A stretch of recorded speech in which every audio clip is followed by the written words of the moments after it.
Hi friends, welcome to traveller Indian foodie. எல்லோரும் நல்லா இருக்கீங்களா? இன்றைக்கி நான் செய்ய போகிற ரெசிபி வந்து மட்டன் பிரியாணி. பாருங்கள் எவ்வளோ சூப்பராக வந்திருக்கு. பார்த்தோன்னே சாப்பிட்ணுன்னு ஆசையாக இருக்குது அவங்களுக்கு. ஸோ இந்த ரெசிபி தான் நான் இப்போ செஞ்சு காமிக்க போகிறேன். ஸோ வாங்க வீடியோக்குள்ளே போகலாம், எப்படி செய்கிறதுன்னு நான் சொல்கிறேன். அதுக்கு முன்னாடி சப்ஸ்கிரைப் பண்ணின எல்லா ஃப்ரெண்ட்ஸ்க்கும் ரொம்ப தேங்க்ஸு. நிறைய பேர் லைக் பண்ணிட்டு சப்ஸ்கிரைப் பண்ணாமல் பார்த்துட்ருக்கீங்க. எங்கள் சேனலுக்கு சப்போர்ட் பண்ணுங்கள். எல்லாருமே சப்ஸ்கிரைப் பண்ணுங்கள் ஃப்ரெண்ட்ஸ். தேங்க்யூ. வாங்க வீடியோக்குள்ளே போகலாம்.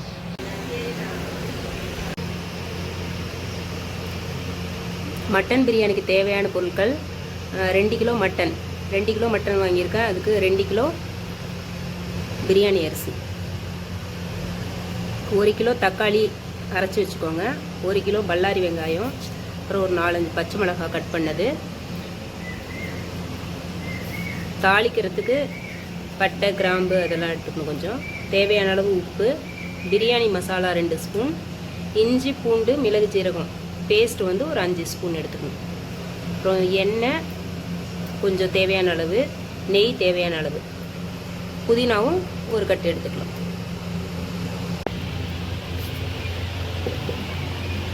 மட்டன் பிரியாணி செய்கிறதுக்கு ஒரு பாத்திரத்தை அடுப்பில் வச்சுருக்கிறேன். இப்போ தேவையான அளவு நெய் சேர்த்துக்கோங்க.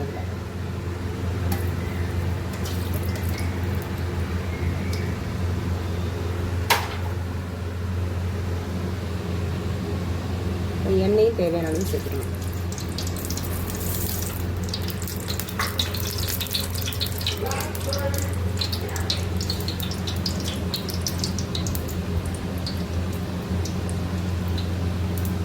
எண்ணெய் நெய்லாம் நல்லா காஞ்சிருச்சு. இப்போது பட்டை கிராம்பு அந்த மசாலா எடுத்து வச்சுருக்கிறத போடும்.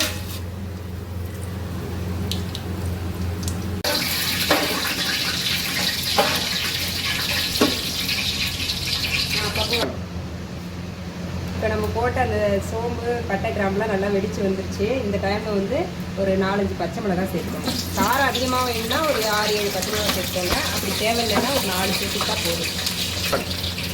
இப்போது கட் பண்ணி வச்சுருக்கிற 1 கிலோ பல்லாரி வெங்காயத்தை இதில் சேர்த்துக்கணும்.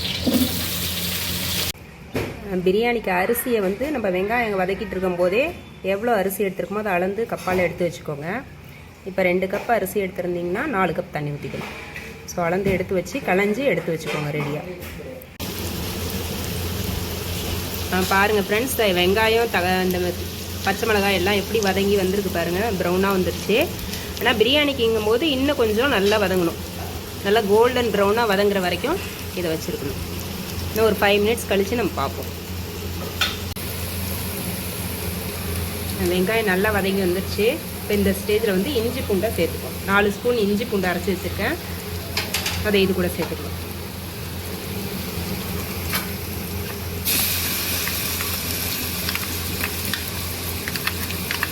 இஞ்சி பூண்டு சேர்த்துட்டு அது பச்சை வாசனை போகிற வரைக்கும் நல்லா இதை வதக்கணும். அப்படியே தண்ணி கலந்து அதுலேயே அப்படியே கொஞ்சம் தண்ணி ஊற்றிட்டு வதக்குனிங்கன்னா கொஞ்சம் அடி பிடிக்காமல் இருக்கும்.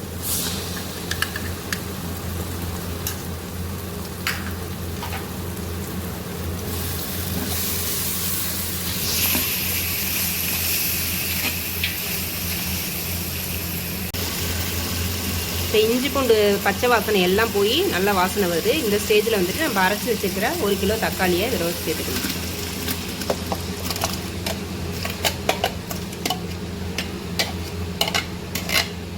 இப்போ இது நான் வந்து 2 கிலோ அரிசிக்கு பண்ணிகிட்ருக்கேன். அதனால் நீங்கள் வந்து 1 கிலோக்கு பண்ணும்போது அதை கன்வெர்ட் பண்ணிக்கோங்க. இப்போ தக்காளி வெங்காயம்லாம் நல்லா வதங்கி வந்துருச்சு. இந்த பச்சை வாசனை போயிடுச்சு. இப்போ வந்து தேவையான அளவு அந்த மசாலா, பிரியாணி மசாலா அதை சேர்த்துக்கணும். பிரியாணி மசாலா சேர்த்துக்கோங்க. அப்புறம் தேவையான அளவு உப்பு.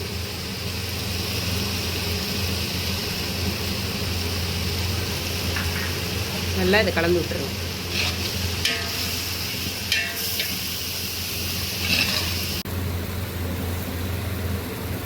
இப்போ மசாலாலாம் நல்லா வதங்கிடுச்சு, பச்சை வாசனை போயிடுச்சு. இப்போ இந்த ஸ்டேஜில் வந்து ஒரு லெமன் புளிஞ்சிக்கலாம்.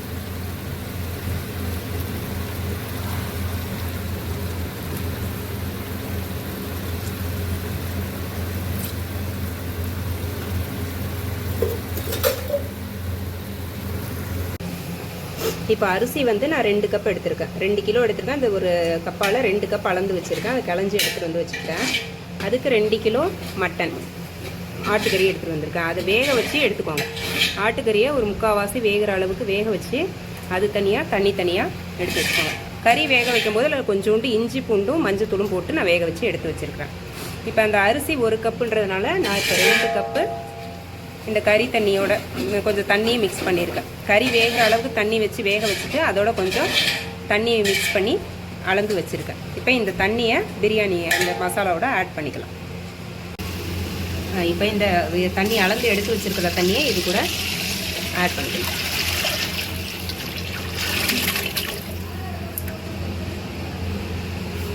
இப்போ இது மசாலாவோட சேர்ந்து நல்லா கொதிச்சு வரணும். தண்ணி நல்லா கொதித்த பிறகு நம்ம கறியையும் ரைஸையும் ஆட் பண்ணிக்கலாம். ஒரு மூடி போட்டு ஒரு 20 நிமிஷம் நல்லா கொதிக்கட்டும். அந்த மசாலா எல்லாம் ஒன்றா சேர்ந்து நல்ல டேஸ்ட்டாக வரும். அப்போதைக்கு நம்ம அரிசியை சேர்த்துக்கலாம்.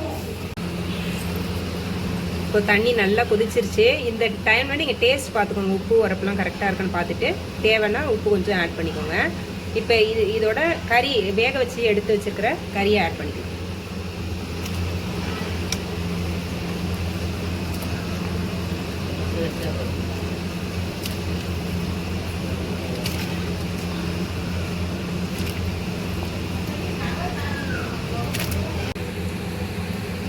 கறி போட்டு 5 நிமிஷம் ஆயிடுச்சு. இப்போ இது கூட நம்ம எடுத்து களைஞ்சி வச்சுருக்கிற அரிசியும் சேர்த்துக்கலாம்.